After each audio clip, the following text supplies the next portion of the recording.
ever felt like you knew the material perfectly, yet still fell into a clever trap hidden in a complex scenario? Welcome to Systemic Stack. My name is Tushar Sharma. This is episode 06 of PMP series. And today, we will explore how to read a PMP question without getting tricked in a way that helps you prepare for system engineering exams and assessments on this topic. Now, we'll master 14 strategies like identifying the project approach and role so you can pass complex requirements and navigate tricky exam scenarios with total confidence. It starts by tackling the scenario trap, where even well-prepared candidates get buried in text and miss the underlying PMI logic. We begin with a reverse engineering strategy, starting at the last sentence to identify the actual hook before the story distracts you. From there, we'll navigate the three primary project methodologies: predictive, agile, and hybrid, to understand how the framework itself changes which tools are valid. So you'll learn to pinpoint the specific role in the question, whether it's the PM, sponsor, or product owner, because your perspective dictates the right move. The lesson then dives into diagnosing hidden knowledge areas like risk or scope and spotting pivot words like first or next that instantly shift the required response. Well, we'll also look at filtering out distractions and the importance of choosing analysis before jumping into corrective action. Finally, you will apply the servant leadership mindset to filter out personal habits and select the single most appropriate answer. By the end, you'll have a systematic mental checklist to decode any complex scenario without getting tricked. To see why that changes the outcome, let's look at a typical high-stakes project environment. Imagine you're managing a large-scale infrastructure upgrade for a global event, like the 2026 World Cup. You're dealing with massive budgets, strict deadlines, and a mix of government stakeholders and private vendors. In this context, a simple question about a delayed shipment can become a nightmare if you don't know which lens to apply. Is this a risk you planned for, or is it an active issue that needs immediate resolution? If you treat it like a minor scheduling hiccup when it's actually a procurement violation, your response will be fundamentally flawed. This is where most students fail. They see a problem and apply a general fix instead of the specific PMI mandated procedure for that knowledge area. In the exam, failing to distinguish between these nuances leads to picking the second best answer, which feels right but lacks the technical precision required to pass the assessment. We need to bridge that gap between general management and PMP specific logic. Mastering the systematic approach to interpreting scenario-based questions is the primary goal of this session. When you're sitting for the exam, the prompt isn't just a story. It's a puzzle with specific mechanics designed to test your adherence to the project management framework. The examiners expect you to move beyond surface-level reading and identify the specific process being invoked. If you approach a question like a casual conversation, you will get caught in the distractors. Instead, we use a disciplined method to strip away the narrative fluff. Because the difference between a passing and failing grade often comes down to just a few questions where the student misunderstood the intent of the prompt. We learn to look for the structural markers that signal whether you should be looking for a change request, a stakeholder engagement plan, or a risk register entry. It's about shifting your mindset from being a passive reader to an active investigator who knows exactly which evidence to gather from the text before looking at the options. Let's talk about the scenario trap. Many aspirants know the PMBOK inside and out but still struggle because they get buried in the text. You might see a 3-paragraph story and feel the urge to read every detail about the team's interpersonal conflicts, only to realize the question is actually about a budget variance. The failure here is keyword blindness. When you miss words like first or next, you answer based on what you would do eventually rather than what you must do immediately. People often bring their personal workplace habits into the exam, which is a major bottleneck. In your real job, you might just call a meeting to fix a problem, but on the exam, you must follow the formal communication or change management plan. If you ignore the PMI principles in favor of your own experience, you will choose answers that are practical in the real world but incorrect in the context of the test. This session is designed to solve that misinterpretation gap so you stay focused on the mechanics. A powerful mechanism to avoid getting lost is reverse engineering, or what I call reading the hook first. Before you even look at the background story, jump straight to the very last sentence. This sentence tells you exactly what the question is asking for, such as an action, a document, or a decision. If you read the story first, your brain starts trying to solve the problem before it even knows what the problem is. For example, if the last sentence asks what the project manager should do next, you know you're looking for a sequence. If it asks what could have been done to prevent the situation, you're looking for a planning failure. By identifying the hook, you establish a mental filter. When you then go back and read the scenario, you can discard 90% of the information as irrelevant fluff. This prevents the cognitive overload that happens when you try to juggle too many variables at once. Without this focus, you'll likely pick an answer that addresses a detail in the story rather than the actual question. The project approach is the strategic lens that changes the entire logic of the question. You must identify the methodology, whether it's predictive, agile, or hybrid, because the correct tool in one framework is a failure in another. In a predictive world, change is controlled through formal boards and documentation. If you try to use that same approach in an agile scenario, you're going to fail the question because agile favors flexibility and team-led adjustments. This lens is a critical decision point for any exam taker. If you don't consciously look for signs of the methodology, like mention of sprints or a detailed project management plan, you'll find yourself stuck between two options that both seem reasonable. The significance here is that the PMP exam tests your ability to adapt your leadership style to the environment. If the scenario describes a fast-changing software project, but you choose a rigid waterfall answer, you've demonstrated a lack of situational awareness. Always determine the project framework before you even glance at the multiple choice options. There are three main project approaches you need to distinguish: predictive, agile, and hybrid. In a predictive environment, the mechanism is centered on change control and detailed upfront planning. For example, if a stakeholder wants to add a feature to a construction project, you must go through the formal change control board. Now, if you are in an agile environment, the focus shifts to servant leadership and the product backlog. Here, the product owner and the team manage the work based on value delivery, not a static plan. The failure mode here is treating an agile project like it has a rigid scope baseline. Finally, the hybrid approach is a blend of both, often used when you have a stable core but need flexibility in specific work packages. You might use waterfall for the physical rollout of hardware, but agile for the software updates. Understanding these three distinct styles is vital because the best answer for a predictive question is often the worst answer for an agile one. You have to match the leadership style to the methodology. Every question is highly dependent on the point of view, so you must define the actor. This means identifying exactly who is making the decision or taking the action. Are you the project manager, the sponsor, or perhaps the product owner? If the question asks what the project manager should do, but you pick an answer that is actually the sponsor's responsibility, like securing additional funding, you fail to respect the boundaries of the role. This is a common bottleneck on the exam because we often wear many hats in our real jobs. However, PMI expects clear role separation. If you're the PM, your job is to integrate and lead, not to perform the technical tasks of the team or the financial duties of the executive. By pinpointing the actor, you filter out answers that involve overstepping authority. It's about understanding the specific accountabilities of each role within the project ecosystem.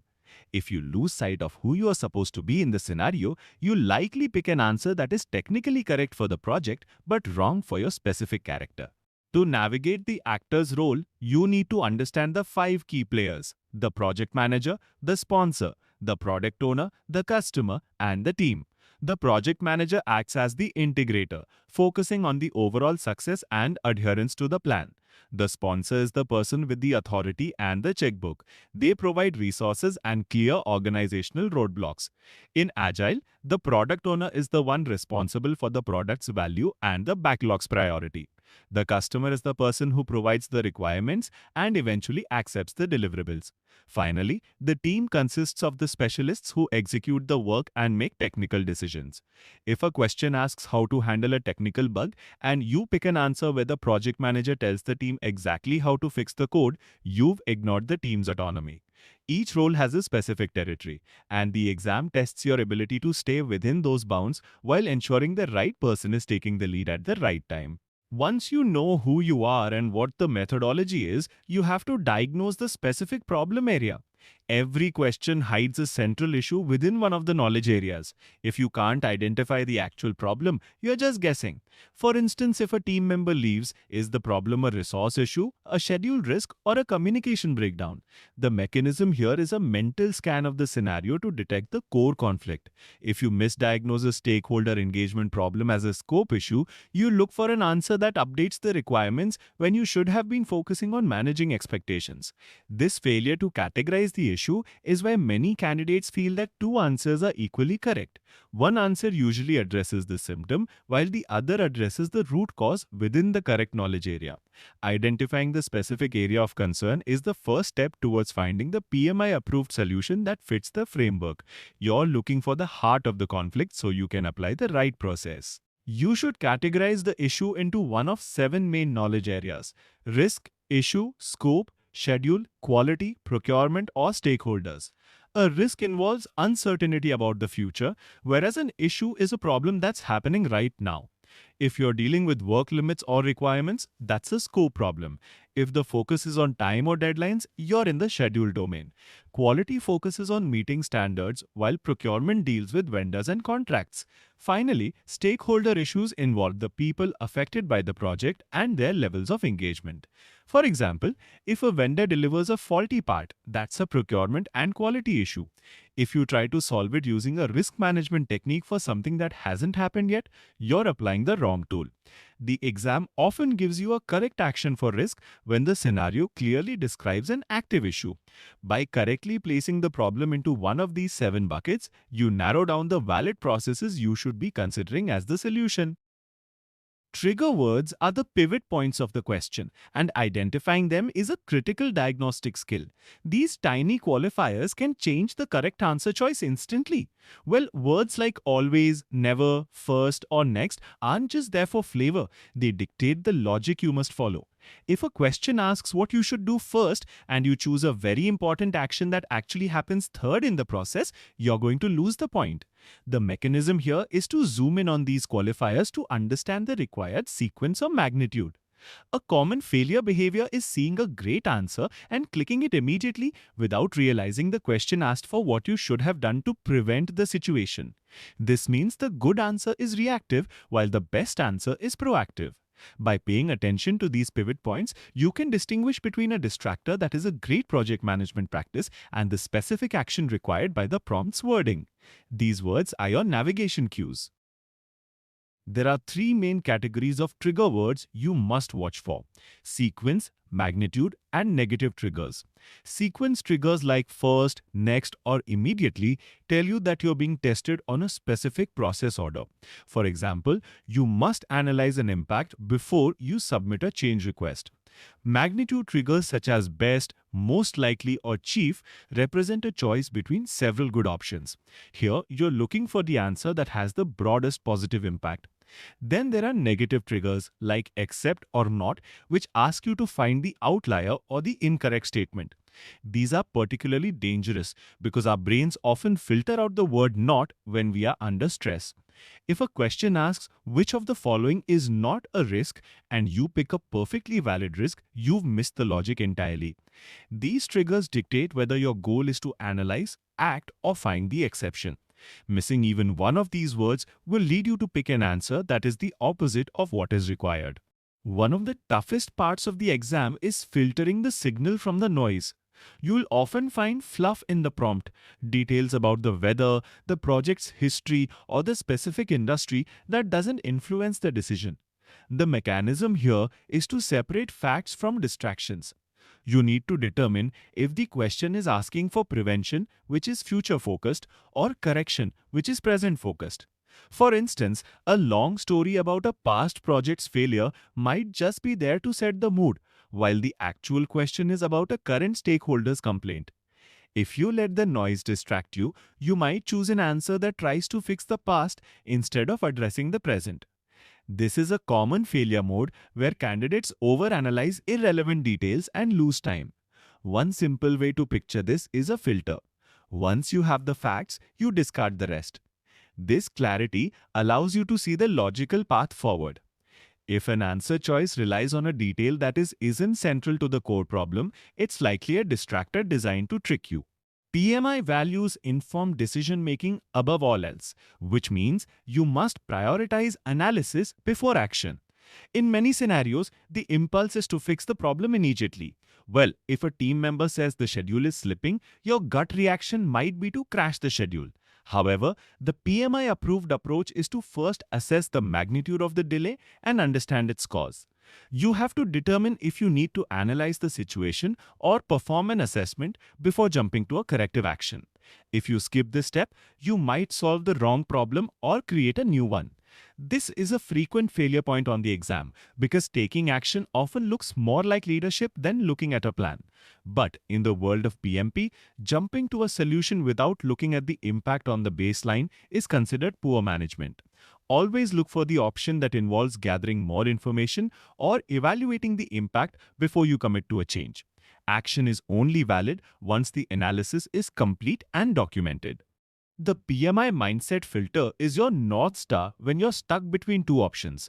You have to avoid emotional decisions and assumptions that aren't stated in the text. Instead, you should favor servant leadership, collaboration, transparency, and value delivery. For example, if a team member is underperforming, the mindset isn't to fire them immediately. It's to have a private conversation to understand the root cause. This is about being a professional manager who respects the process and the people. If you find yourself thinking, well, in my company we just do this, stop right there. That's an emotional or habit-based reaction, not a PMI-based one. The failure behavior here is letting frustration or a desire for quick results cloud your judgment. The exam tests your ability to remain calm and follow the framework even in stressful scenarios. By filtering every answer through the lens of servant leadership and collaboration, you'll find that the correct choice often becomes much more obvious, even when the scenario is intentionally ambiguous or difficult. When you finally get to the choices, your job is to choose the best option. This requires reading every single answer choice carefully. You can't just stop at the first one that looks good. There are often 2 or 3 answers that are technically correct in a general sense, but only one is the best fit for the specific scenario and actor. Small wording differences, like the distinction between notifying a stakeholder and consulting them, can be the difference between a right and wrong answer. The mechanism here is a process of elimination. You funnel the choices down by removing the ones that are against PMI principles, then the ones that don't address the core problem, and finally the ones that are out of sequence. If you rush this process, you'll likely fall for a distractor that sounds professional but doesn't actually solve the problem. Remember, the best answer is the one that most directly addresses the hook you identified at the beginning, while staying within the methodology's rules.